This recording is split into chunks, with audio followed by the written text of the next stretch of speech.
Welcome, today I am with Xiaomi 11T Pro from the European distribution, and we are going to check if this device comes with screen protection as default.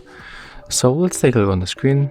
As you can see, when you take a look on the camera cutout, or right here for this edge, we can spot thin foil that is attached to the screen.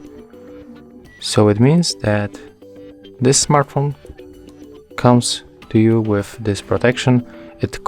Whoa, wait a minute, what is going on with this camera? Okay, so it means that this smartphone comes with factory protection. It protects our display from scratches. So yes, in this smartphone you can find factory installed screen protection. If you find this video helpful, remember to leave a like, comment and subscribe.